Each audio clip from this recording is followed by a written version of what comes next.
colegas advogados, aqui é Carlos André Pereira Nunes, eu sou professor da Escola Superior da Advocacia e da Escola Superior da Magistratura no estado de Goiás.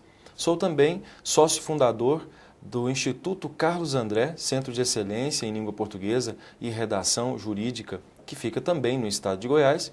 E nós estamos aqui hoje na Escola Nacional da Advocacia para discutir com os senhores sobre um dos temas mais interessantes da nossa última Flor do Lácio, que é, certamente, uma das armas que nós, advogados, temos no nosso dia a dia como profissionais da advocacia. Pois bem, os colegas advogados certamente sabem que o uso do infinitivo é um dos assuntos mais interessantes da nossa língua portuguesa, até porque o infinitivo aparece por demais nos textos que nós, advogados, usamos no nosso dia a dia, no nosso labor jurídico. Pois bem, caro colega, tenho recebido alguns comentários, alguns questionamentos de alguns colegas advogados e até mesmo servidores públicos. Isso ocorreu recentemente conosco. Recebemos aqui um e-mail de um servidor público que perguntava a respeito de uma estrutura linguística jurídica por parte do magistrado, um texto escrito, em que o magistrado escreveu o seguinte: intimem-se as partes para comparecer à audiência. Pois bem, intime-se as partes para comparecer à audiência.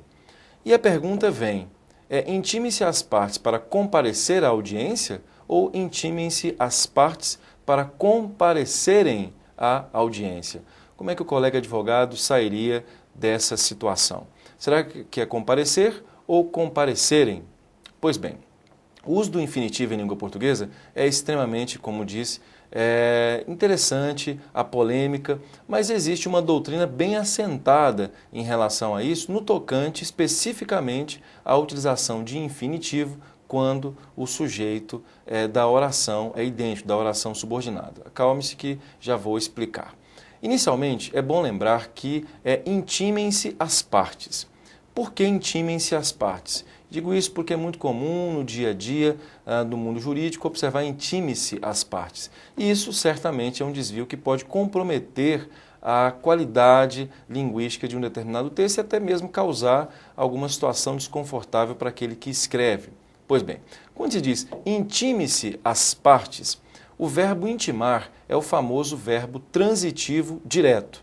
E aí, claro, o colega advogado deve imaginar, se é verbo transitivo direto, quem seria o objeto direto? As partes? Ora, quando nós temos o objeto direto com as partes, nós teríamos a chamada voz ativa. Lembra-se do que seria a voz ativa? É aquela em que o verbo indica e dá ao sujeito a possibilidade de ação.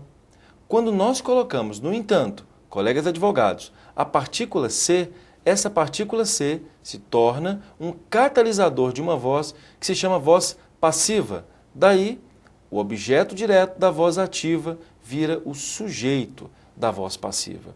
Quando eu digo intimem-se as partes devem ser intimadas. Ou seja, nós temos aí um sujeito, que são as partes, que sofre a ação especificamente de serem intimados. No caso, a partícula passivadora é o catalisador para que haja a chamada voz passiva sintética.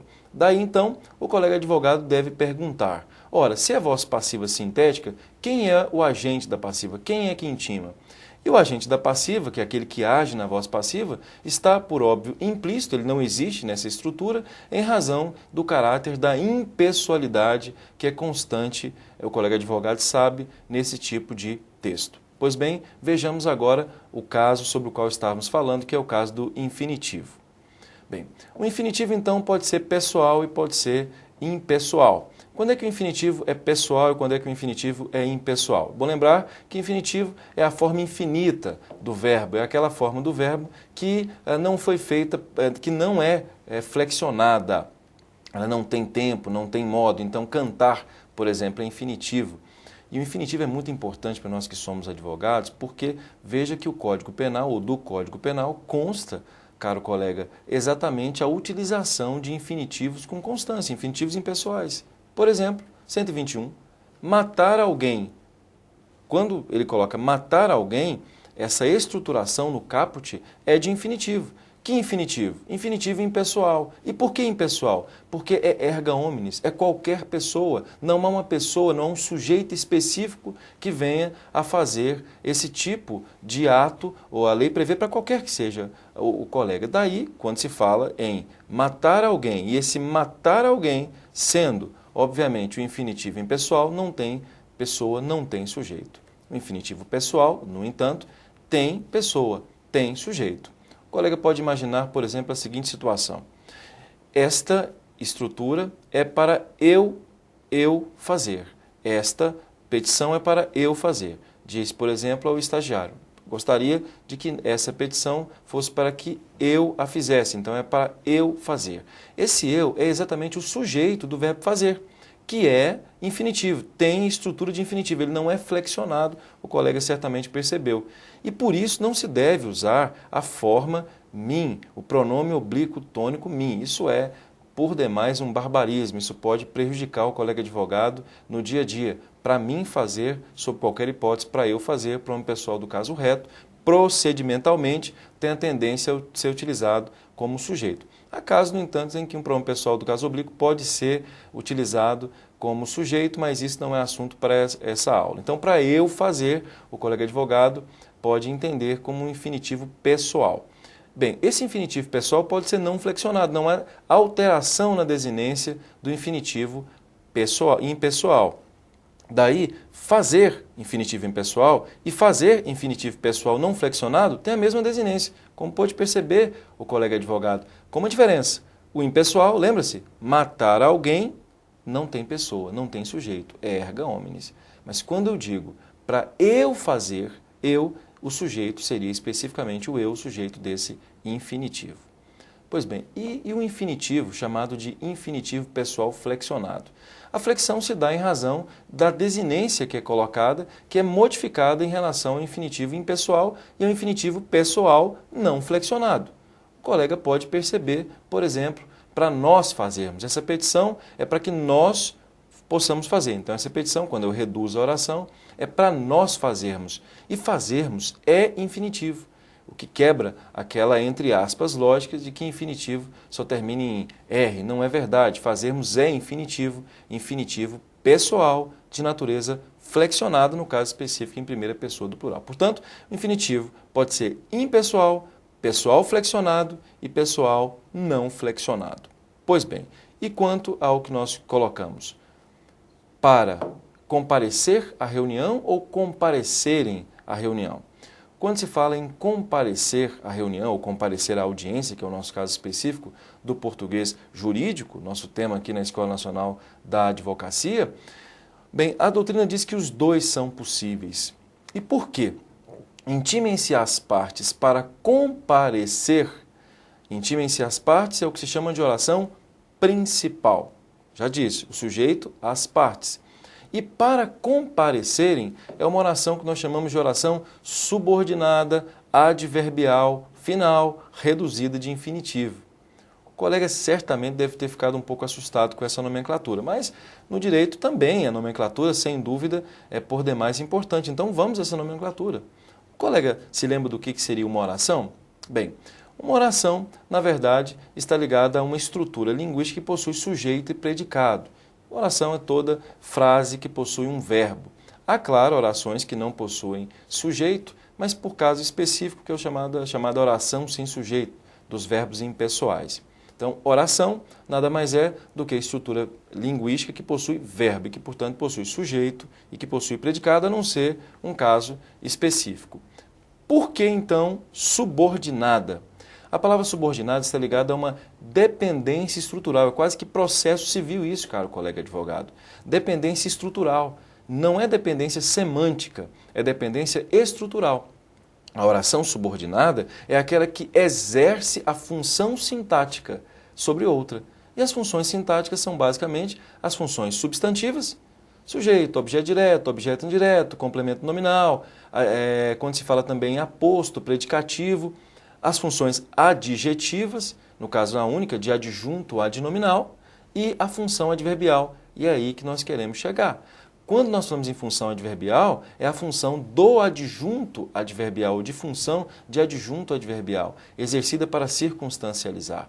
E são várias as circunstâncias em língua portuguesa das orações adverbiais. Especificamente, nós temos a NGB, que é a nomenclatura gramatical, ela diz que são 9. Há 2 que estão aí sobre aviso, em polêmica, a modal e a locativa, mas são 9. Causais, consecutivas, concessivas, condicionais e outras o colega pode conferir numa boa gramática, numa boa doutrina em relação à língua portuguesa. Mas quando se fala em oração adverbial final, para comparecer ou comparecerem, é um adjunto adverbial que indica finalidade. Ora, qual é o fito, qual é o objeto, o objetivo, como diz o dicionário Aurélio, de as partes lá estarem na audiência? Qual é o fito? Exatamente comparecer para resolver alguma questão e prestar um esclarecimento à justiça. Daí, quando se fala para comparecer, oração subordinada, expliquei por quê, adverbial, expliquei por quê, e final, porque tem circunstância de finalidade. Agora ela é reduzida porque ela não tem conjunção. Nós até falamos em outro momento aqui, na Escola Nacional de Advocacia, sobre conjunção. Se eu desenvolvesse, ficaria para quê? Intimem-se as partes para que compareçam. Notem que para que compareçam, compareçam está flexionado no modo subjuntivo. Não obstante, quando se fala em para comparecer, já é o infinitivo. E então, como é que nós ratificamos tudo que nós colocamos? Como é que nós confirmamos que pode ser tanto comparecer quanto comparecerem? O sujeito dessa segunda oração, que seria comparecer, seria exatamente, ou seriam as partes. Então não seria comparecerem? Pode ser, para que se faça a flexão com concordância, caro colega advogado. Portanto, intimem-se as partes para comparecerem, porque comparecerem tem como sujeito elíptico as partes, ou seja, as partes seriam referente linguístico para comparecer. Repito, as partes, referente linguístico para comparecer. São as partes que vão comparecer, em voz ativa, naturalmente. Bem, mas quando nós falamos para comparecer e não fazemos a concordância, nesse caso com o sujeito elíptico, cujo referente seriam as partes, nós podemos afirmar que a ênfase que se dá é exatamente a ação. O que se quer é dar ênfase à ação de comparecer, já que as partes seriam sujeito da primeira oração. Portanto, intimem-se as partes para comparecer, dá-se ênfase à ação de comparecer, do comparecimento. Intimem-se as partes para comparecerem, dá-se ênfase às partes, que no caso específico seria o sujeito.